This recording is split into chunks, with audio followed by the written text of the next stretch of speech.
بسم الله الرحمن الرحيم.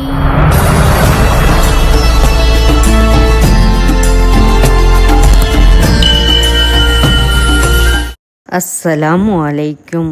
கலீஃபா ஹாரூன் அர் ரஷீத் ரஹ்மத்துல்லாஹி அவர்கள் ஒரு நாட்டையே ஆண்ட ஒரு மாமன்னன். அவர்களுடைய மகன்களில் ஒருவர் துறவியாக இருந்தார். ஒரு நாள் அரசவை கூடியிருக்கும் போது ஏழ்மை கோலத்தில் அந்த மகன் வருகை தந்திருந்தார். இதை பார்த்த தந்தைக்கு நாணத்தை ஏற்படுத்திவிட்டது. சபை கலைந்ததும் மகனை அழைத்து, மகனே, உன்னை மகனாக பெற்றதற்கு நான் வெட்கப்பட்டு தலை குனியும் நிலைமை எனக்கு வந்துவிட்டதே என கூறினார். இதை செவியுட்ட மகன், தந்தையே, அதோ அந்த காகத்தை அழையுங்கள் பார்க்கலாம் என்று கூறினார். எவ்வளோ பெரிய மன்னராக இருந்தாலும் அவருடைய ஆதிக்கம் மனிதர்களிடம் மட்டுமே தவிர ஏனைய உயிர் பிராணிகளில் அல்ல. எனவே தந்தை மகனுக்கு பதில் கூறாமல் அமைதியாகவே இருந்தார். இதை பார்த்த மகன் காகத்தை அழைத்தார். அது அவருடைய தோளில் வந்து உட்கார்ந்தது. திரும்ப போக சொன்னவுடன் அது பறந்தோடியது.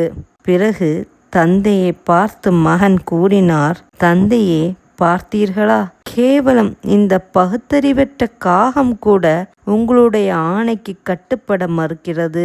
நாளை இதை நேச செல்வருடைய சபை கூடும்போது காகத்தை கூட அழைக்க சக்தியற்றவரை தந்தையாக பெற்றதற்காக நான் வெக்கி தலை குனிய வேண்டிய நிலை ஏற்பட்டு விடுகிறது என மகன் கூறினார்.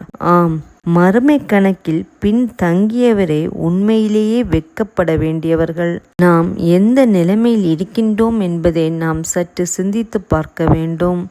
ஆட்சி அதிகாரம் நம்முடைய கையில் இருக்கும்போது, செல்வம் நம்மிடம் கொஞ்சம் அதிகமாக வந்த போதும் நமக்கு பெருமை ஏற்பட்டு விடுகிறது. நாளை மறுமையில் நாம் எந்த நிலைமையில் இருக்கப் போகிறோம் என்பதை நாம் சிந்தித்தால் நமக்கு இந்த பெருமை நம்மை அடையாது. நாம் நாளை மறுமைக்காக நாம் சேமிப்போம். உயர்ந்த சொர்க்கமான ஜன்னத்துல் ஃபிர்தௌஸ் என்ற சொர்க்கத்தை அடைவதற்கு வல்ல நாயன் நமக்கு கிருபை செய்வானாக. ஆமீன் ஆமீன் யா ரப்பில் ஆலமீன். அஸ்ஸலாமு அலைக்கும்.